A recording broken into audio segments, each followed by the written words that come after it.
Hello everyone, रोप 2026 में आपका स्वागत है। Robot revision of board exams powered by Vardham education, जिसका मेन पर्पज है जिन बच्चों ने क्लास 10th की प्रिपरेशन अभी अच्छे से नहीं की है या जिनको लगता है कि अपनी तैयारी अच्छी नहीं है, तो उनके लिए एक रामबाण साबित होने वाला है। या उन बच्चों को जिन्होंने लगता है कि हमें सब कुछ तैयारी कर ली लेकिन फिर भी हम 100 आउट ऑफ 100 मार्क्स स्कोर नहीं कर सकते, तो उनके लिए भी एक रामबाण साबित होने वाला है।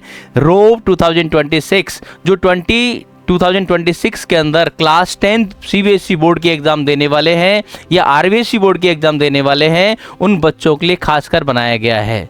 बस आपको याद क्या रखना है, इसके अंदर आपको कंटिन्यूटी और कंसिस्टेंसी रखनी है और उन बच्चों के लिए भी भला करना है जो आपके रिलेटिव हैं, दोस्त हैं, फ्रेंड हैं, जितने भी पूरी दुनिया में जहाँ पर भी हैं तो सीबीएसई आरबीएसई के अंदर क्लास 10th में अपेयर होने वाले हैं। उन सभी बच्चों को अपने यूट्यूब, इंस्टाग्राम और ऐप का लिंक सेंड करें ताकि वो बच्चे भी इसका 100% प्रॉफिट उठा पाए। मैं SK Sharma, physics faculty, physics coach, आपको पढ़ाऊंगा फिजिक्स बिल्कुल फंडामेंटल लेवल से। और मैं वादा करता हूँ 45 की जर्नी है जिसके अंदर 15 लेक्चर्स मेरे होंगे, जिसमें 15 लेक्चर्स के अंदर मैं अपनी फिजिक्स को कंक्लूड करूँगा। फिजिक्स वाला पोर्शन 10th क्लास का मैं पढ़ाऊँगा। केमिस्ट्री के अलग टीचर हैं और मैथ्स के यहाँ पर अलग टीचर हैं, इंग्लिश के अलग टीचर हैं, बायोलॉजी के अलग टीचर हैं। तो आपको टेंशन लेने की ज़रूरत नहीं है।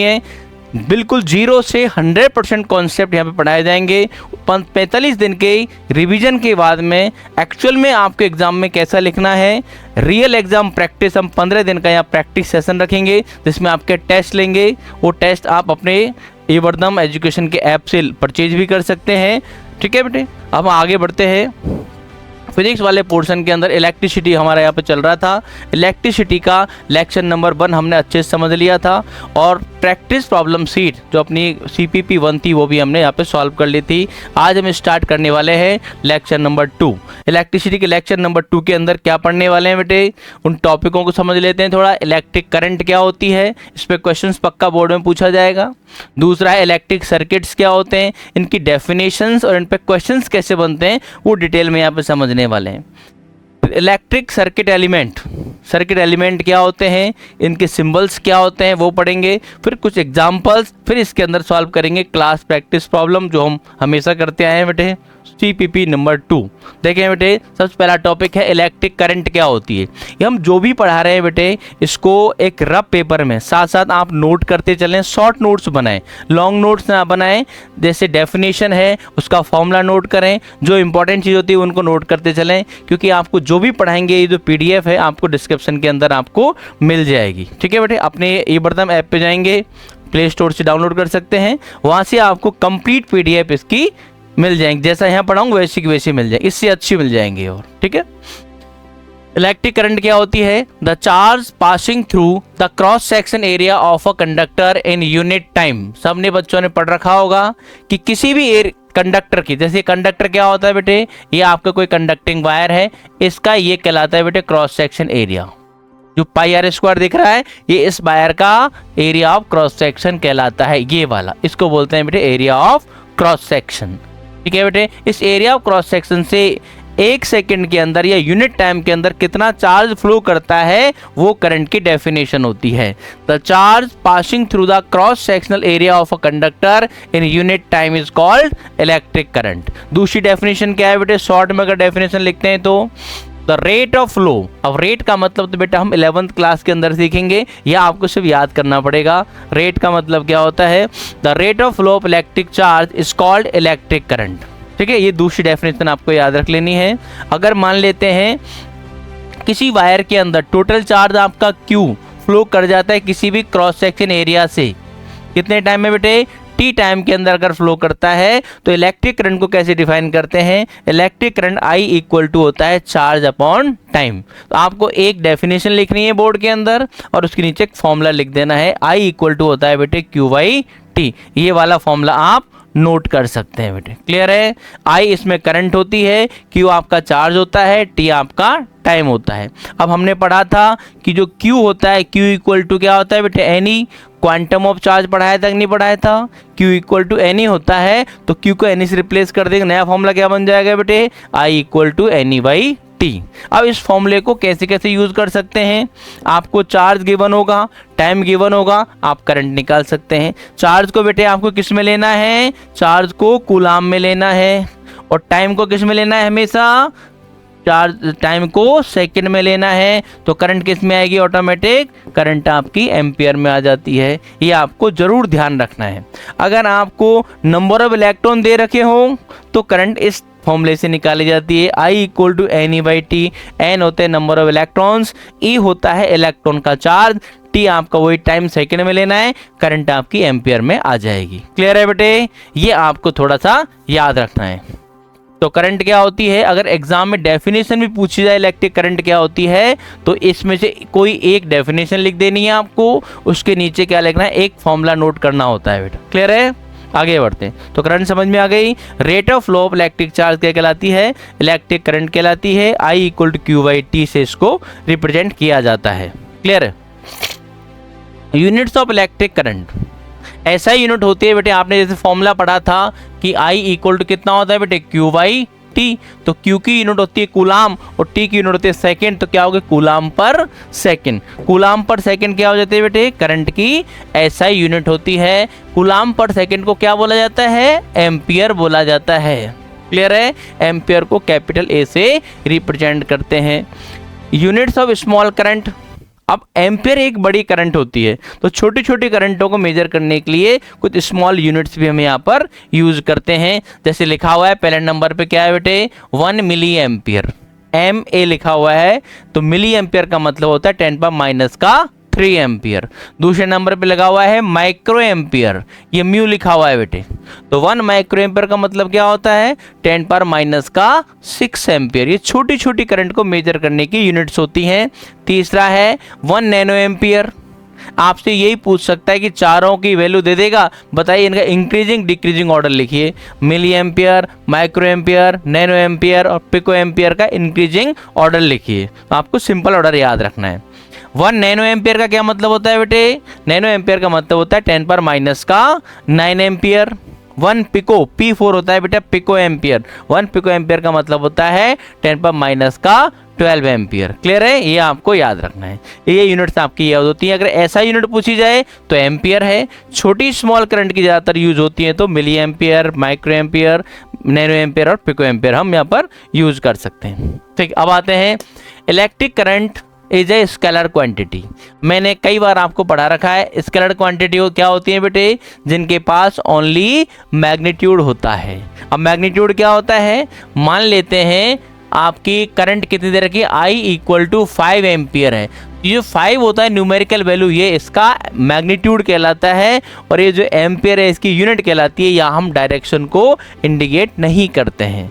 तो याद रखना बेटे, इलेक्ट्रिक करंट के बारे में पूछा जाए तो इलेक्ट्रिक करंट क्या होती है, एक स्केलर क्वांटिटी होती है। ठीक है, जबकि करंट के पास, current has both magnitude and direction. हम वायर के अंदर करंट की डायरेक्शन दिखाते हैं, लेकिन फिर भी इसकी डायरेक्शन होने के बावजूद भी ये एक स्केलर क्वांटिटी होती है। इसका क्या रीजन है बेटे, क्योंकि ये वेक्टर लॉज को फॉलो नहीं करती है। या ऐसे बोल देते हैं, एक वायर है, ये 5 एम्पियर करंट जा रही है, अगर मैंने वायर को थोड़ा सा मोड़ दिया, ऐसे कर्व में बना दिया, तो भी इसमें 5 एम्पियर करंट ही जाती है। करंट में यहाँ पर कोई चेंज नहीं हुआ है, करंट यहाँ बदलती नहीं है। ये ध्यान रखना। कहने का मतलब हम आगे क्लासेस में पढ़ेंगे, वेक्टर एडिशन के लॉज को फॉलो नहीं करती है, या इसकी डायरेक्शन बदलने से करंट पे कोई फर्क नहीं पड़ता है। इसलिए इलेक्ट्रिक करंट क्या होते हैं बेटे, एक स्केलर क्वांटिटी होती है। सिंपल सा कंसेप्ट है कि करंट के बाद मैग्नीट्यूड भी होता है और डायरेक्शन भी होती है, उसके बावजूद भी करंट क्या होती है बेटे, आपकी एक स्केलर क्वांटिटी होती है, क्योंकि डायरेक्शन चेंज करने से करंट पे कोई फर्क नहीं पड़ता है। क्लियर है, आगे बढ़ते हैं। डायरेक्शन ऑफ इलेक्ट्रिक करंट, आपसे क्वेश्चन पूछा जाएगा कि करंट की डायरेक्शन क्या होती है, तो इसमें क्या लिखेंगे बेटे, देखें, when the phenomenon of electric current was first observed, there was no knowledge about electron। मतलब जब आपकी करंट की डिस्कवरी हुई थी तब तक आपको इलेक्ट्रॉन के बारे में कोई इंफॉर्मेशन नहीं थी भाई। ठीक है, तो क्या डायरेक्शन ली जाएगी बेटे, the electric current is believed to flow in the direction of positive charges. ये ध्यान रखना बेटे, इलेक्ट्रिक करंट की जो डायरेक्शन होती है पॉजिटिव चार्ज की फ्लो की डायरेक्शन में मानी जाती है। मैंने एक येलो कलर का एरो लगा रखा है, फ्लो ऑफ पॉजिटिव चार्ज इधर है मान लेते हैं राइट साइड में, तो करंट का फ्लो भी किधर होगा बेटे, इधर ही आपको लिखना है, इधर इलेक्ट्रिक करंट की डायरेक्शन होगी। अब बात करते हैं तीसरा, जब बाद में इलेक्ट्रॉन की डिस्कवरी हो गई तो क्या माना गया, इलेक्ट्रॉन का फ्लो प्रोटॉन के या पॉजिटिव चार्ज के अपोजिट माना गया, तो करंट के भी उनको अपोजिट मान लिया गया। ठीक है बेटे, the flow of electric current is considered to be in the opposite direction of flow of electron. ठीक है बेटे, तो याद क्या रखना है, प्रोटॉन का फ्लो इधर है या पॉजिटिव चार्ज का फ्लो इधर है, तो करंट का फ्लो भी इधर ही माना जाएगा। इलेक्ट्रॉन का जो फ्लो होता है वो इलेक्ट्रिक करंट के अपोजिट माना जाता है, ये आपको बेटे याद रखना है। तो करंट का फ्लो किधर माना जाएगा, पॉजिटिव चार्ज की डायरेक्शन में, और इलेक्ट्रॉन के अपोजिट डायरेक्शन में माना जाएगा। क्लियर है बेटे, ये आपको ध्यान रखना है। तो पहले करंट की डिस्कवरी हुई थी या इलेक्ट्रॉन की डिस्कवरी हुई थी, तो किसकी हुई थी बेटे, पहले इलेक्ट्रिक करंट की डिस्कवरी हुई थी, उसके बाद इलेक्ट्रॉन की डिस्कवरी हुई थी। आगे बढ़ते हैं। एक टॉपिक आता है कि 1 एम्पियर क्या होता है, 1 एम्पियर, 2 एम्पियर, 3 एम्पियर क्या होता है। आपकी बोर्ड की एग्जाम में छोटी छोटी डेफिनेशन भी पूछी जाती हैं क्वेश्चन के साथ। 1 एम्पियर क्या होती है, तो देखें बेटे सिंपल सा एक क्वेश्चन है, जैसे आपने पढ़ा था अभी फॉर्मूला Q इक्वल टू कितना आता है बेटे, I इक्वल टू होता है Q/T। इस फॉर्मूले के अंदर अगर आप put Q equal to 1 coulomb और T equal to 1 second put कर देते हैं, तो बताइए बेटे I की वैल्यू कितनी आ जाएगी, I equal to 1 coulomb upon 1 second equal to आ जाएगा 1 एम्पियर। तो यही डेफिनेशन है इसकी बेटे। इसको डिफाइन कैसे करोगे, देखो, when 1 coulomb of charge flows through the cross section area of a conductor in 1 second, अगर 1 सेकेंड में किसी कंडक्टर के क्रॉस सेक्शन से 1 कूलाम चार्ज फ्लो कर जाता है, तो उस वायर से फ्लो होने वाली जो करंट होती है वो 1 एम्पियर होती है बेटे। तो 1 एम्पियर इक्वल टू होता है 1 कूलाम अपॉन 1 सेकेंड, या इसको ऐसे भी देख सकते हैं 1 capital A ampere upon 1 coulomb upon 1 second. कहने का मतलब ये बोल सकते हैं बेटे कि if 1 coulomb of charge flows through the cross section area of a conductor wire in 1 second, then the value of current flowing in this conductor, that conductor wire is called 1 ampere। Clear है बेटे, simple से calculation है, simple सी definition है, आपको note कर लेनी है और इसी को एग्जाम में लिखना है जैसे आपको आती है। एक डेफिनेशन लिखो, नीचे फॉर्मूले से समझा दो। क्लियर है, आगे आता है बेटे एमीटर। अब एमीटर क्या होता है, नाम से पता चल रहा है एम्पियर मीटर या एमीटर, जो करंट को मेजर करने के काम आता है। किसी भी सर्किट में कितनी करंट आ रही है, कितनी एम्पियर करंट आ रही है, उसको मेजर कैसे करेंगे, तो हमने उसके लिए एक डिवाइस बनाई गई जिसको क्या बोलते हैं बेटे, अमीटर बोलते हैं। अमीटर क्या है, a device which is used to measure the electric current in the electric circuit is called as ammeter. ये एमीटर का बेटा सिंबल होता है, एक सर्कल के अंदर ए लिखना है, ए फॉर अमीटर। इसमें 2 टर्मिनल पाए जाते हैं, एक प्लस और एक माइनस। इसका ये सिंबल है, अगर सिंबल एमीटर का पूछा जाए तो ये बनाना है डेफिनेशन के साथ में, और ये आपको आपके प्रैक्टिकल लैब के अंदर देखने को मिल गया होगा। इसमें 2 टर्मिनल होते हैं बेटे, ये टर्मिनल होता है आपका क्या, ये एक नेगेटिव टर्मिनल है बेटे, और ये क्या रेड वाला आपका पॉजिटिव टर्मिनल है। अगर आप देखेंगे ये अपने अलग अलग रेंज के क्या हो सकते हैं बेटे, एमीटर हो सकते हैं, कोई 5 एम्पियर का, कोई 3 एम्पियर का। तो यहाँ से लेके ये 0 से लेके किधर भी यहाँ पर नंबरिंग हो सकती है यहाँ पर। ठीक है बेटे, ये एमीटर होता है। अगर देखें तो ये एक्चुअल में होते हैं, आपके लैब के अंदर ये एमीटर देख सकते हैं। ये जो ब्लैक वाला है बेटा, इसमें क्या आपका नेगेटिव टर्मिनल है, और ये रेड वाला जो होता है आपका पॉजिटिव टर्मिनल लिखा रहता है। ठीक है, ये अलग अलग रेंज के एमीटर होते हैं। जैसे मेरे हाथ में जो एमीटर है उसकी रेंज है 3 एम्पियर। क्लियर है बेटे, ये 3 एम्पियर का मेरे पास है, और यहाँ जो लिखा हुआ है 0.6 एम्पियर का है। क्लियर है, तो इस टाइप का आपका मीटर मिल सकता है। इनके कलर चेंज हो सकते हैं, उससे कोई फर्क नहीं पड़ता। बस अमीटर में क्या होते हैं, 2 टर्मिनल होते हैं, ये याद रखना है। क्लियर है, कुछ पॉइंट और देख लेते हैं अमीटर के बारे में। क्या होते हैं बेटे, ammeter is always connected in series. जिस भी सर्किट एलिमेंट के थ्रू हमें करंट कैलकुलेट करनी है तो हमेशा अमीटर उसकी सीरीज में लगाना चाहिए। कैसे, जैसे देखो ये बैटरी लगी हुई है, ये की है, मुझे इस बल्ब के अंदर से क्या निकालना है बेटे, बल्ब के अंदर कितनी करंट जा रही है वो निकालना है। तो मैंने बल्ब के सीरीज में क्या कर दिया, अमीटर को कनेक्ट कर दिया। ठीक है, जो करंट इस बल्ब से जाएगी वही करंट अमीटर से जाएगी, तो अमीटर मेजर करके बता देगा इस बल्ब में कितनी करंट जा रही है। अगर आपसे पूछे कि बताइए सर्किट के अंदर सर्किट के अंदर अगर करंट मेजर करनी है किसी बल्ब या सर्किट एलिमेंट से तो एमीटर को कहाँ कनेक्ट किया जाता है, एमीटर को सर्किट एलिमेंट के सीरीज में कनेक्ट किया जाता है। क्लियर है, ध्यान रखेंगे बेटे। एमीटर हैज 2 टर्मिनल्स, एमीटर में 2 टर्मिनल होते हैं बेटे, one is positive and other is negative.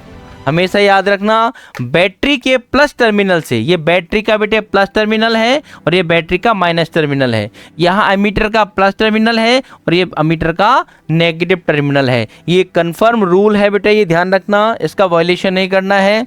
Ammeter का प्लस बैटरी के प्लस से कनेक्ट होता है, देखो बेटा ये प्लस इधर आ रहा है कि नहीं आ रहा प्लस साइड में, और एमीटर का जो माइनस है वो इस बैटरी के माइनस की तरफ कनेक्ट होता है। अगर आपने उल्टा कनेक्ट कर दिया तो ये काम नहीं करेगा, आगे समझ, ये रीडिंग नहीं देगा। तो ध्यान रखना, the positive terminal of the ammeter is connected to the positive terminal of the battery and the negative terminal is connected to the negative terminal of the biasing battery. Clear है बेटे, या battery के negative से connect होता है। Clear है बेटे, आगे बढ़ते हैं।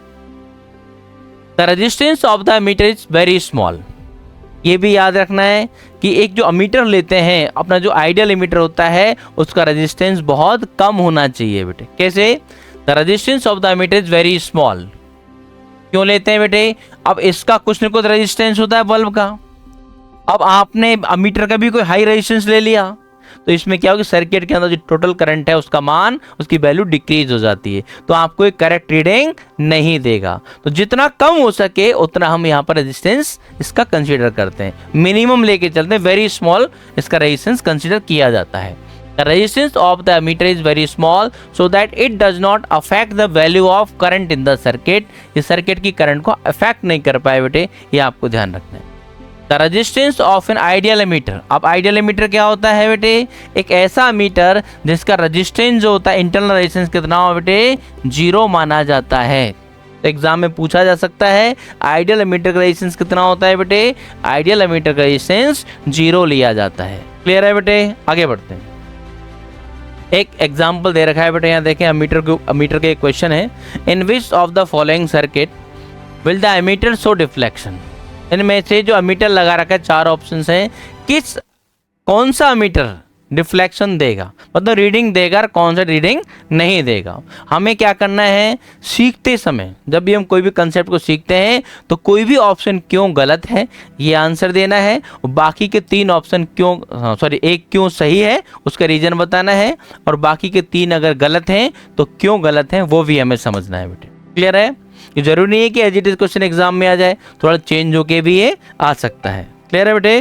कैसे देखें, ऑप्शन पहला दे रखा है, ये बैटरी का प्लस एमीटर के प्लस से कनेक्टेड है, बिल्कुल करेक्ट बात है। बैटरी का नेगेटिव, एमीटर का नेगेटिव बैटरी के नेगेटिव से कनेक्टेड है। ये आपकी की लगी हुई, की आपकी ऑन कंडीशन में है, तो इसमें पूरा सर्किट कंप्लीट है और इसमें कोई गलती नहीं है। इसमें करंट इधर से फ्लो होगी बेटे और इधर वापस आ जाएगी, तो ये बिल्कुल परफेक्ट रीडिंग देगा बेटा, ये एमीटर आपका रीडिंग देगा। क्लियर है? क्योंकि इसमें कनेक्शन कंप्लीट है, एक तो प्लस का प्लस से कनेक्शन है, माइनस का माइनस से कनेक्शन है। ये ध्यान रखना, सर्किट कहीं ब्रेक तो नहीं हो रहा है, प्लस प्लस से कनेक्ट है या नहीं, माइनस माइनस से कनेक्ट है या नहीं, ये देखना होता है। क्लियर है? दूसरे ऑप्शन में देखें, ये प्लस प्लस से कनेक्टेड है, बिल्कुल सही है, माइनस माइनस से कनेक्टेड है, ये भी सही है, लेकिन देखो बेटे यहाँ गड़बड़ है, अगर यहाँ पर डॉट नहीं लगा हुआ है इसका मतलब ये सर्किट यहाँ पर क्या हो गया बेटे? ओपन सर्किट हो गया। ओपन सर्किट के अंदर कोई करंट फ्लो नहीं करती है, तो ऑप्शन बी क्या हो गया बेटे आपका? गलत हो गया। अब आ जाते हैं नंबर सी पर, ये प्लस है ये माइनस है, प्लस प्लस से कनेक्टेड है, बिल्कुल सही है, माइनस माइनस से कनेक्टेड है, बिल्कुल सही है, आपकी की भी ऑन कंडीशन में है, बिल्कुल सही है, लेकिन यहाँ गड़बड़ हो गया, ये बीच में वायर को तोड़ के एक रबर कनेक्ट कर दिया। रबर क्या होता है बेटे? रबर आपका इंसुलेटर होता है, और इंसुलेटर में से कोई भी करंट फ्लो नहीं होती है बेटे, तो यहाँ से सर्किट क्या हो गया? सर्किट ब्रेक हो गया। सर्किट ब्रेक हो गया तो करंट फ्लो नहीं होगी, जब करंट जाएगी नहीं तो डिफ्लेक्शन कहाँ से आएगा? नहीं आएगा, तो सी ऑप्शन भी आपका गलत है। यहाँ देख लेते हैं बेटे, इसमें एमीटर लगा हुआ है, इसमें की लगी हुई है, इसमें बैटरी गायब है, इसमें बैटरी नहीं है, जब बैटरी नहीं होगी सर्किट में तो करंट भी फ्लो नहीं होती। डी ऑप्शन भी आपका गलत है, तो option 1 is the correct answer. Clear है बेटे? आगे बढ़ते हैं। एक क्वेश्चन एग्जाम्पल और देखें बेटे, जो भी टॉपिक पढ़ेंगे उनके हम एग्जाम्पल्स करेंगे, फिर उन पे सीपीपी सॉल्व करेंगे। क्लियर है? एक एक क्वेश्चन जो यहाँ कराया जा रहा है ढंग से समझना है, ठीक है। और जो भी नीडी स्टूडेंट है, जो आपके रिलेटिव है, फ्रेंड है, सबको इस चैनल का लिंक भेजें ताकि वो भी इसका प्रॉफिट उठा सकें, फायदा उठा सकें। क्लियर है? A current of 0.5 ampere flows through the filament of electric bulb for 10 second. Current कितनी है बेटे? 0.5 एम्पियर। कितने टाइम के लिए फ्लो कर रही है बेटे बल्ब से? 10 मिनट के लिए। तो मिनट को हमें सेकेंड में कन्वर्ट करना पड़ेगा। क्वेश्चन पूछा गया है, find the magnitude of the electric charge flowing through the circuit. Charge की वैल्यू फाइंड आउट करनी है। सबसे पहले बताओ क्या गिवन है बेटे?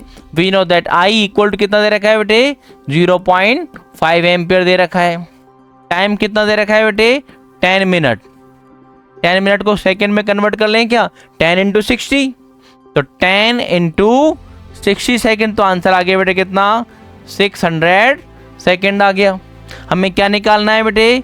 चार्ज की टोटल वैल्यू फाइंड आउट करनी है, ठीक है। तो चार्ज कैसे निकालेंगे बेटे? एक फॉर्मूला हमने पढ़ाया था बेटा, Q इक्वल टू कितना होता है बेटे? सॉरी, I इक्वल टू पढ़ाया था, करंट का फॉर्मूला था I इक्वल टू था Q/T। तो यहाँ से हम चार्ज निकाल सकते हैं क्या? Q इक्वल टू कितना आ जाएगा बेटे? Q इक्वल टू हो जाएगा बेटे IT। तो ये तो मैंने गिवन लिख दिया, क्या निकालना है वो लिख दिया। फिर आपको फॉर्मूला भी नोट करना है। फॉर्मूला नोट कर दिया। मान लेते हैं आपसे कैलकुलेशन गलत हो जाती तो भी आपके आधे मार्क्स तो मिलेंगे। फॉर्मूला भी नहीं लिखा, कैलकुलेशन में गलत हो गई तो पूरे मार्क्स कट देंगे बेटे, ठीक है। तो गिवन क्या है वो लिखना है, ये आपके मार्किंग स्कीम होती है। फिर आपको फॉर्मूला मेंशन करना होता है, फिर इसको सॉल्व करना है, विद यूनिट आपको आंसर लिखना है। यूनिट नहीं लिखेंगे तो भी आपका वो आधा नंबर काट लेगा, ठीक है। तो आई इक्वल कितना आ गया बेटे? Q/T। आई की वैल्यू कितनी है बेटे? आई दे रहे कि 0.5 एम्पियर इनटू टाइम कितना है बेटे? 600 सेकेंड दे रखा है बेटे। तो इसको मल्टीप्लाई करेंगे कितना आएगा बेटे? ये आ जाएगा आपका 300 coulomb is the correct answer, ठीक है बेटे। इस टाइप से आप आंसर को बॉक्स में बंद कर देंगे ताकि एग्जामिनर को दूर से दिख जाए। आंसर क्या है बेटे? अगर ऑब्जेक्टिव है तो आप ऑब्जेक्टिव क्वेश्चन नंबर लिख के ऑप्शन लिखें और साथ में उसका आंसर भी नोट करना होता है। क्लियर है बेटे? ठीक, आगे बढ़ते हैं। अगला एग्जाम्पल दे रखा है, a charge cell can supply a charge up to 400 coulomb. जो आपका सेल है वो कितना चार्ज सप्लाई कर रहा है बेटे? गिवन कितना है बताओ? Q इक्वल टू कितना दे रखा है आपको? 400 कूलाम चार्ज गिवन है। If the current flowing through the cell is I equal to कितना दे रखा है बेटे? 60 मिली एम्पियर। तो बेटा मिली एम्पियर को हमें ऐसा यूनिट एम्पियर में कन्वर्ट करना पड़ेगा। तो अभी बताया था 1 मिली एम्पियर कितना होता है बेटे? बताया था 1 मिली एम्पियर इसकी वैल्यू होती है 10⁻³ एम्पियर। जिन बच्चों को नहीं आता है साथ साथ अपने रफ नोटबुक के अंदर या नोटबुक के अंदर नोट करते चलेंगे। 60 मिली एम्पियर को क्या लिख सकते हैं बेटे? 60 इंटू 10⁻³ एम्पियर। ये SI में कन्वर्ट हो गया बेटे। क्लियर है? हमें क्या पूछा गया है? Find the time in which the cell will completely discharge. वो टाइम बताना है कि कितने टाइम में ये डिस्चार्ज हो जाएगा, सेकंड में आपका ये आंसर आएगा। क्लियर है? इसका फॉर्मूला हम अच्छे से जानते हैं। क्या फॉर्मूला होता है बेटा इसका फॉर्मूला होता है बेटे, we know that Q equal to कितना होता है बेटे? I इक्वल टू बताइए। I इक्वल टू होता है बेटे कितना? Q/T जनरल फॉर्मूला था। तो क्या मैं T को इधर ले जाऊं, I से डिवाइड कर दूं तो टाइम की वैल्यू आ जाएगी नहीं आ जाएगी बेटे? बताओ। यहाँ से निकाल सकते टाइम इक्वल टू ये आ जाएगा बेटे Q/I, चार्ज अपॉन करंट से निकाल सकते हैं। तो चार्ज की वैल्यू बताओ कितनी है बेटे? 400 कूलाम दे रखा है, SI यूनिट में है, यूनिट की टेंशन नहीं है। और आपको एम्पियर को डाल देना है कितना बेटे? ये डाल देंगे 60 इंटू 10⁻³ थोड़ा सा सॉल्व कर लेते हैं बेटे। ये आएगा कितना? 400 इंटू 10⁻³ ऊपर चला गया बेटे, पॉजिटिव हो गया, प्लस हो गया ना पावर। अपॉन क्या करेंगे? यहाँ से 60 से डिवाइड कर देंगे। ये 1 0 से 1 0 कैंसिल आउट हो गया। जब आप इसको मल्टीप्लाई करेंगे तो इसका जो आंसर आएगा कितना आएगा बेटे? 6 से 6 टाइम कैंसिल आउट होगा। इसको डिवाइड कर लेना आराम से। ये आपका जो आंसर आएगा इस टाइप से आएगा। देखो 40,000 डिवाइड बाई क्या करना है बेटे? 6 करना है। 1 बाई 1 इसको कैंसिल आउट करेंगे तो आपका जो आंसर आएगा 666.6 0.66 सेकंड आएगा बेटे। क्लियर है? ऑप्शन नंबर डी आपका यहाँ पर मिल जाएगा आपको। ये भी आंसर आता है विद यूनिट, आपको बॉक्स में बंद कर देना है। क्लियर है बेटे? ये आपको याद रखना है। डी ऑप्शन है 666, टेट्रा 6 है 0.66 सेकंड, इतना आपको याद रखना है। क्लियर है जी? आगे बढ़ते हैं। अब अगर अगला टॉपिक आता है इलेक्ट्रिक सर्किट क्या होता है। आई थिंक समझ में आ गया होगा इलेक्ट्रिक करंट क्या होती है। अब पढ़ते हैं इलेक्ट्रिक सर्किट। तक इलेक्ट्रिक सर्किट क्या होता है? जैसे ट्रेन को चलने के लिए ट्रेन की पटरी की रिक्वायरमेंट होती है। कहीं से अगर ट्रेन की पटरी टूट जाती है तो ट्रेन भी आगे नहीं बढ़ सकती, ट्रेन को रुकना पड़ता है भाई। ठीक है, सेम उसी टाइप से एक करंट को फ्लो करने के लिए एक कंटिन्यूस पाथ की डिमांड होती है, रिक्वायरमेंट होती है, जिसको हम इलेक्ट्रिक सर्किट बोलते हैं। सर्किट अगर ब्रेक है तो करंट फ्लो नहीं करेगी, इसलिए कंटिन्यूस होना बहुत जरूरी है सर्किट का, विदाउट एनी ब्रेक। ठीक है बेटे? The continuous and close path, same to same language आप एग्जाम में लिख सकते हैं। इलेक्ट्रिक करंट की डेफिनेशन पूछी जाती है तो the continuous and close path of electric current is called an electric circuit. The current flowing in electric circuit is from positive terminal to negative terminal. ये याद रखना है बेटे कि कोई पूछे कि इलेक्ट्रिक सर्किट के अंदर जो करंट की डायरेक्शन होती है वो किधर से किधर होती है बेटे, तो याद रखना है बैटरी के प्लस टर्मिनल से। ये मान लेते तो किधर प्लस टर्मिनल बना रखा है, ये आपका माइनस है, तो प्लस टर्मिनल से और करंट किधर होती है बेटे, माइनस टर्मिनल की तरफ फ्लो होती है। ये याद रखना है। ये बैटरी का प्लस है और ये बैटरी का माइनस टर्मिनल है। मैंने बिल्कुल सेल लगा रखा है जो बैटरी में लगता है। ठीक है, ये आपका बल्ब जल जाएगा, ये आपका की होती है बेटे। यहाँ पर ये आपका इलेक्ट्रिक सर्किट है ऑन कंडीशन में कि ये आपका बल्ब लगा हुआ है, बल्ब ग्लो कर रहा है फटाफट से। ठीक है जी। The continuous and close path of electric current is called as electric circuit. तो हमेशा ध्यान रखना है बेटे, क्लोज सर्किट के अंदर करंट की जो डायरेक्शन होती है वो प्लस से क्या होती है बेटे, माइनस की तरफ होती है। ठीक है। If the electric circuit is broken, अगर कहीं से आपका सर्किट टूट जाता है, ब्रोकन है, द करंट फ्लो स्टॉप, उसके अंदर करंट फ्लो नहीं होगी। सिंपल सा कंसेप्ट है। करंट फ्लो कहाँ से होगा, जितना चार्ज बैटरी ने भेजा वो वापस बैटरी को नहीं पहुंच पाएगा। जब बैटरी को वापस नहीं पहुंचेगा तो करंट भी फ्लो नहीं होती है। बेटे ध्यान रखना, सर्किट के अंदर ये रूल होता है, बैटरी जितना चार्ज या करंट भेजती है वापस उतना ही इसको नेगेटिव टर्मिनल से चाहिए होता है। क्लियर है? अगर आप जितना चार्ज या करंट लिया उतना वापस नहीं भेज पाए तो आपके समझ लो सर्किट में करंट ही नहीं आ रही है। क्लियर है बेटे? आगे बढ़ते हैं। ये मैंने एजुटेज एनसीईआरटी से इमेज उठाई है बेटे। इसमें सर्किट एलिमेंट पढ़ लेते हैं। कौन कौन से सर्किट एलिमेंट हैं, ये आपके एग्जाम में पूछ सकता है कि भाई 5 सर्किट एलिमेंट के आप डायग्राम बनाइए, सिंबल बनाइए। ठीक है, ये आपको बना बना के प्रैक्टिस कर लेनी है, याद रखना है। पहला है electric cell. Electric cell, cell कैसा होता है बेटा, सेल सबको दिखाई दे रहा है। सेल एक प्लस इस टाइप से बनाते हैं बेटे, एक आपका प्लस टर्मिनल है और एक आपका माइनस टर्मिनल है। इसको प्लस लिख दो, इसको माइनस लिख दो, ये सेल होता है, ये सेल का रिप्रेजेंटेशन होता है। दूसरा है बैटरी और कॉम्बिनेशन ऑफ सेल। बैटरी और सेल में क्या डिफरेंस है, अगर एक से ज़्यादा सेल आप कंबाइन कर देते हैं तो उसको हम बैटरी बोलते हैं बेटे। क्लियर है? बैटरी में बहुत सारे सेल होते हैं। ठीक है, तो आपको क्या करना है, सीरीज कॉम्बिनेशन में सेल्स को कनेक्ट कर देना है बेटे। ये सारे सेल सेम पोलैरिटी में है। एक सेल ये रहा, इसका प्लस इसका माइनस, दूसरा सेल ये रहा, तीसरा सेल आपका ये रहा, इसका प्लस माइनस, इसका प्लस माइनस, इसका प्लस इसका माइनस। एक सेल का प्लस दूसरे के माइनस से कनेक्टेड है, देखो तो क्या हो जाएगा बेटे, सीरीज कॉम्बिनेशन कहलाता है। ठीक है बेटे, एक से ज़्यादा सेलों को अगर आप सीरीज कॉम्बिनेशन में जोड़ देते हैं तो वो आपकी बैटरी बन जाती है बेटे, ये ध्यान रखना है। ओके जी। तीसरा देखिए बेटे क्या है, पहला क्लियर हो गया, दूसरा क्लियर हो गया, तीसरा है प्लग की और स्विच ओपन। अगर इस टाइप से की हम बनाते हैं, अभी सर्किट में पढ़ा था, बीच में अगर डॉट नहीं है तो ये कैसा है बेटे, आपका ओपन है, इसमें कोई करंट नहीं फ्लो करेगी। ये अगर इस टाइप की कंडीशन में सर्किट में कोई करंट फ्लो नहीं करती है, इसको प्लग की, इसको बोलते हैं ओपन स्विच। ओके बेटे, आगे बढ़ते हैं। प्लग की और ये इसको बोलते हैं ऑफ स्विच। इसको स्विच है, स्विच ये क्लोज कंडीशन में, ध्यान रखना क्लोज कंडीशन का मतलब होता है ऑन कंडीशन। क्या बेटे, ऑन मतलब इसमें करंट जीरो नहीं होगी, ये करंट को फ्लो कराएगी बेटे। नॉन जीरो मतलब करंट फ्लो करेगी इसके अंदर। ये चालू कंडीशन में है, ये आपकी ओपन कंडीशन में। क्लियर है? दूसरा होता है बेटे क्या, अब वायर जॉइंट। इस टाइप से दो वायर आके मिल जाते हैं, एक वायर यूं है और एक वायर यूं है। इस टाइप से अगर बना हुआ है तो समझ जाना ये एक तरह की जंक्शन बन जाती है, इसको वायर जॉइंट बोला जाता है। क्लियर है जी, ये आपका वायर जॉइंट है। अगला है wire crossing without loading without joining. अब मान लेते हैं एक वायर, ऐसे बहुत सारे वायर होते हैं घर के अंदर जो एक दूसरे के ऊपर से जा रहे होते लेकिन टच नहीं करते एक दूसरे को, उनको कैसे बनाते हैं, इस टाइप से आप बना सकते हैं। ये इसका सिंबल होता है, क्या नाम है इसका, वायर क्रॉसिंग विदाउट ज्वाइनिंग। ये आपको याद रखना है 6। आगे बढ़े बेटे, ठीक है। नंबर 7 पे है इलेक्ट्रिक बल्ब। ये भी हमने यूज किया था। इसको कैसे बनाओगे, एक्चुअल में नहीं बनाना है, इस टाइप से आप बल्ब बना सकते हैं। ये लो, ये बल्ब बन गया, ठीक। थोड़ा उल्टा पुल्टा बना सकते हैं, कोई फर्क नहीं पड़ता। स्टेप से आपको इलेक्ट्रिक बल्ब बना लेना है।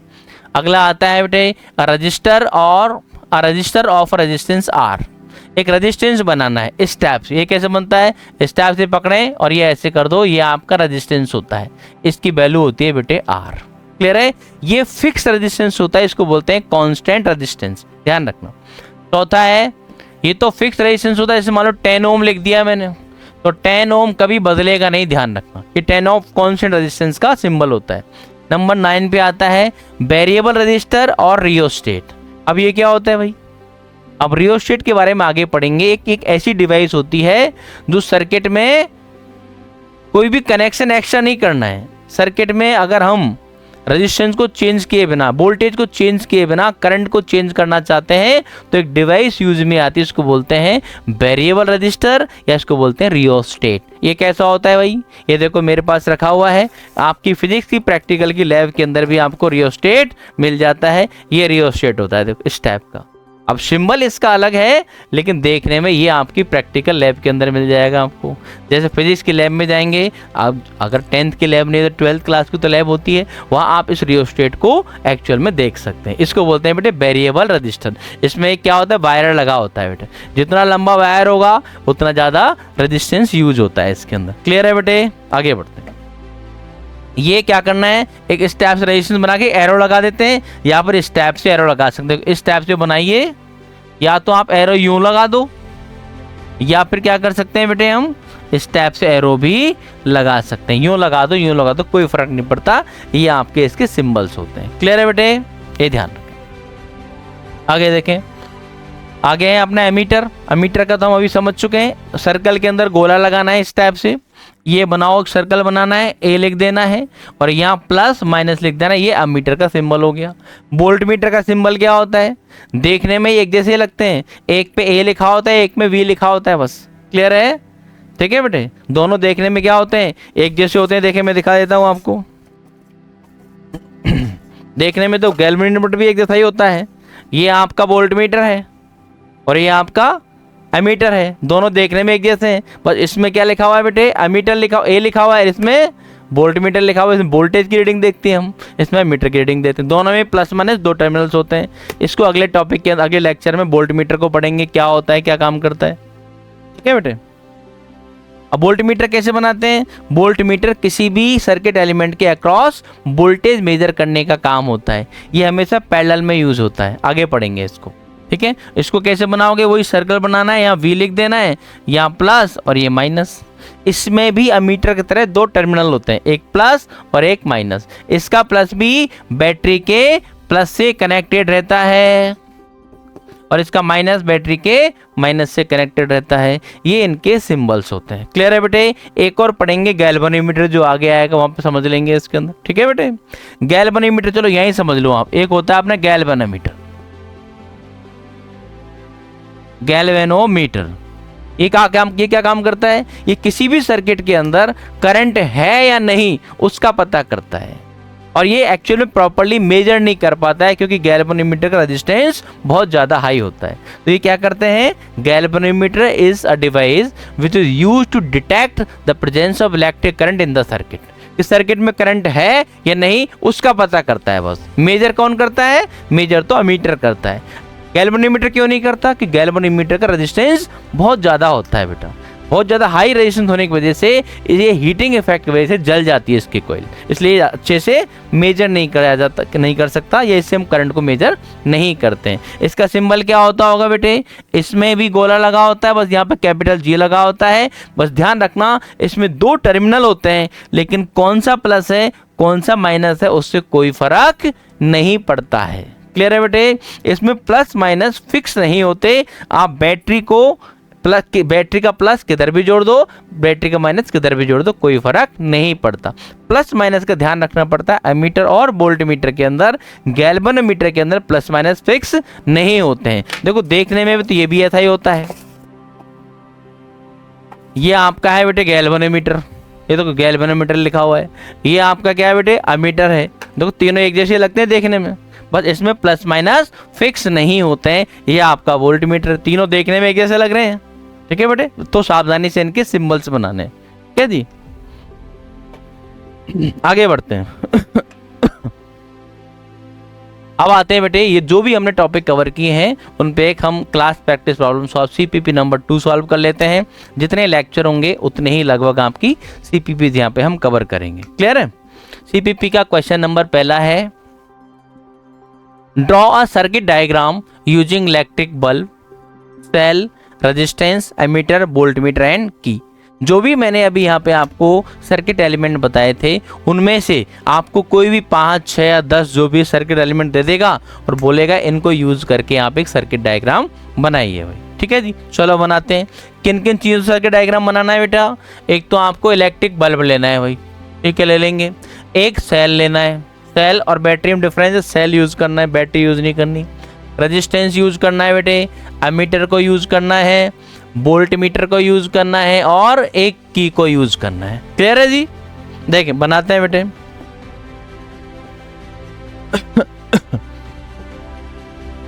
क्या करेंगे, सबसे पहले क्या लगा दो बेटे, सबसे पहले आप एक रेजिस्टेंस लगा दो, बल्ब लगा दो। ये आपका क्या है, ये बल्ब लगा दो, ये बल्ब लगा दिया। एक मैंने यहाँ पर क्या लगा दिया बेटे, सीरीज में रेजिस्टेंस लगा दो। आप कहीं पे भी लगा सकते हैं, मैं रेजिस्टेंस बल्ब यहाँ लगा दे सीरीज के अंदर। ये बल्ब है बेटे, बल्ब को मैं B से रिप्रेजेंट कर रहा हूँ, रेजिस्टेंस को मैं R से रिप्रेजेंट कर रहा हूँ। बल्ब हो गया, रेजिस्टेंस हो गया। अमीटर कहाँ लगाते हैं बेटे, बैटरी के सीरीज में लगेगा, तो आप यहाँ पे भी लगा सकते हैं। ये मैंने यहाँ पर एक अमीटर लगा दिया, ये है कैपिटल A। क्या बेटे, कैपिटल A यहाँ लगाओ। चलो पहले वाली तरह लगा देते हैं। यहाँ आपका एमीटर है, ये आपका एमीटर लगा देते हैं, ठीक है। और यहाँ हम क्या लगा देते हैं बेटे, और क्या एमीटर वोल्टमीटर। ये हम यहाँ पर एक बैटरी कनेक्ट कर देते हैं, ये प्लस और ये माइनस। और यहाँ लगा देते हैं बेटे हम प्लग की जो ऑन कंडीशन में है। क्लियर है। ये आपकी है की, इसको के बोलते हैं। ये प्लस माइनस, ये B वोल्ट की कोई बैटरी है हमारे पास, ये बल्ब है, ये रेजिस्टेंस है। तो देखो इसका प्लस अमीटर के प्लस से कनेक्ट होना चाहिए। ये सबसे काम की चीज़ है, ध्यान रखना, इसी पर नंबर कर देंगे आपके। बैटरी का माइनस आपके एमीटर के माइनस से कनेक्ट होना चाहिए। तो देखो हो गया क्या, अब वोल्टमीटर लगाना और बाकी है। तो वोल्टमीटर कैसे लगाएं भाई, मान लेते हैं मुझे रेजिस्टेंस के अक्रॉस वोल्टेज मेजर करना है, तो वोल्टमीटर हमेशा कहाँ लगता है बेटे, वोल्टमीटर जिस भी सर्किट एलिमेंट के अक्रॉस आपको वोल्टेज मेजर करना होता है उसके पैरेलल में लगाया जाता है। इस टाइप से कनेक्ट कर दो आप, ठीक है। इसमें भी ध्यान क्या रखना है, बैटरी का प्लस वोल्टमीटर के प्लस से कनेक्ट होना चाहिए। अगर इधर माइनस लिख दिया तो आपका आंसर गलत है। बैटरी का माइनस गैल्वेनोमीटर के माइनस से कनेक्ट होना चाहिए, मतलब माइनस साइड ही माइनस की तरफ कनेक्ट होना चाहिए। वोल्टमीटर एमीटर की प्लस साइड बैटरी के प्लस की तरफ कनेक्ट होनी चाहिए। ये आपका एक इलेक्ट्रिक सर्किट है। आप पेंसिल, कंपास यूज, पेंसिल और स्केल यूज करके इसको बना सकते हैं। क्लियर है बेटे, ये आपके एग्जाम में आ जाएगा तो बना देना। और ये मान लेते हैं प्लस से करंट फ्लो करती है और माइनस से यहाँ पर वापस इसमें एंट्री कर जाती है। मान लेते हैं इसमें आई करंट फ्लो करती है। ये आपका इलेक्ट्रिक सर्किट डिजाइन हो गया। आगे बढ़े, आगे अगला question. Conventionally the direction of current is taken in. Current की जो डायरेक्शन मानी जाती है क्या बताई थी बेटे, मान लो इधर करंट की डायरेक्शन है, क्या बोला गया था, पॉजिटिव चार्ज की डायरेक्शन में करंट की डायरेक्शन मानी जाती है। ये पॉजिटिव चार्ज है तो ये करंट इधर मानी जाती है, और आपको जो नेगेटिव चार्ज होते थे वो क्या माने जाते हैं बेटे, करंट के अपोजिट डायरेक्शन में माने जाते हैं। तो देखें क्या आंसर है बेटे, the direction of flow of negative charge, बिल्कुल गलत ऑप्शन बेटे। नेगेटिव की डायरेक्शन मानी जाती है क्या, नहीं मानी जाती। The direction of flow of atoms, नहीं, ये तो बिल्कुल गलत है, ये तो पढ़ाई नहीं है हमने, एटम्स तो मूव ही नहीं करते इसमें, ठीक है बेटा। The direction of flow of molecules, ये भी गलत है बेटे। तो क्या सही है, फोर्थ ऑप्शन सही होगा इसमें, 3 गलत है तो चौथा ऑटोमेटिक सही होगा बेटे। The direction of flow of positive charge, positive charge की डायरेक्शन में मानी जाती है, ये नेगेटिव चार्ज के अपोजिट डायरेक्शन में मानी जाती है, ये करेक्ट आंसर है बेटे। क्लियर है। अब आते हैं क्वेश्चन नंबर 3 पर। देखें, what is the number of electron present in 1 micro ampere current. 1 micro ampere current अगर किसी वायर में जा रही है तो उसमें कितने इलेक्ट्रॉन्स फ्लो कर रहे हैं, ये आपको बताना है, ठीक है बेटे। इसका क्या फॉर्मूला था, देखो बेटे, वी नो दैट, आपको क्या दे रखा है, करंट की वैल्यू दे रखी है, I इक्वल टू दे रखा है 1 माइक्रो एम्पियर। 1 माइक्रो एम्पियर को क्या ले सकते हैं बेटे, 1 इंटू 10⁻⁻6 एम्पियर। इसको ऐसा यूनिट में कन्वर्ट करना पड़ेगा। और इसमें पूछा गया है, दे रखा है आपके ये बात, तो आपको पूछा गया है what is the number of electron present in 1 micro ampere current, ठीक है। तो बताओ, हमें पूछा गया है कि नंबर ऑफ इलेक्ट्रॉन कितने होंगे, ये पूछा गया है बेटे। क्लियर है, ठीक है। अब बताओ बेटा, एक फॉर्मूला हमने पढ़ा था, I इक्वल टू कितना था बेटे, बताओ, Q/T। Q/T था कि नहीं बेटे, बताओ। Q को क्या लिख सकते हैं बेटे हम, Na/T। आगे समझ में, 1 माइक्रो एम्पियर करंट है, कितनी करंट इसमें से 1 माइक्रो एम्पियर करंट है ना, इसमें कितने इलेक्ट्रॉन फ्लो कर रहे हैं वो निकालना है। देखो बेटे, इसमें टाइम नहीं दे रखा है, तो इसमें टाइम देना बहुत जरूरी था इसमें, ठीक है बेटे। तो टाइम मान लेते हैं बेटे, मान लें इसमें मिसप्रिंट है, T इक्वल टू 1 सेकेंड है, मान लें। क्लियर है, 1 सेकेंड में 1 माइक्रो एम्पियर करंट फ्लो कर जाती है। तो बताइए कितने इलेक्ट्रॉन वायर से फ्लो करके, ये पूछा गया है। T आपको 1 सेकेंड में मेंशन होगा बेटा, है ना, इसमें थोड़ा सा मिसप्रिंट है। तो यहाँ से क्या निकाल सकते हैं हम, N इक्वल टू निकाल सकते हैं I इंटू T अपॉन क्या करेंगे बेटे, E। क्लियर है, N इक्वल फॉर्मूला बन गया, I इक्वल N/T होता है, पढ़ाया था। Q equal N, quantization of charge में। N की वैल्यू कितनी हो गई, IT अपॉन E। I की वैल्यू डालो, कितनी है बेटे, इतनी 10⁻⁻6 एम्पियर इंटू टाइम ले लिया मैंने 1 सेकेंड, अपॉन E की वैल्यू कितनी होती है बेटे, 1/E 1.6 इंटू 10⁻⁻19। 1/E की वैल्यू मैंने पहले ही बता रखी थी, कितनी होती है, 6.25 इंटू 10⁻18। ये 1/E की वैल्यू होती है, 1 दिस, 1 ये जो लिखा हुआ है इसकी वैल्यू होती है दिस, इंटू 10 पावर क्या कर देंगे बेटे, -6 से मल्टीप्लाई कर देंगे। तो आंसर कितना आएगा बेटे, 6.25 इंटू 10⁻12 इलेक्ट्रॉन्स आपके यहाँ पे आंसर आ जाएगा। ऑप्शन कौन सा है बेटे, V is the correct answer.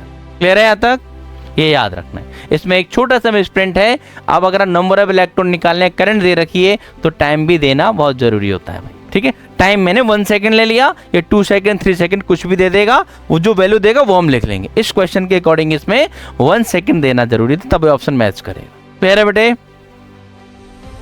इसका आज का इसमें 4 ही क्वेश्चन है, आखिरी क्वेश्चन है आज का। A current of 0.5 ampere flows in a 60 what lamp.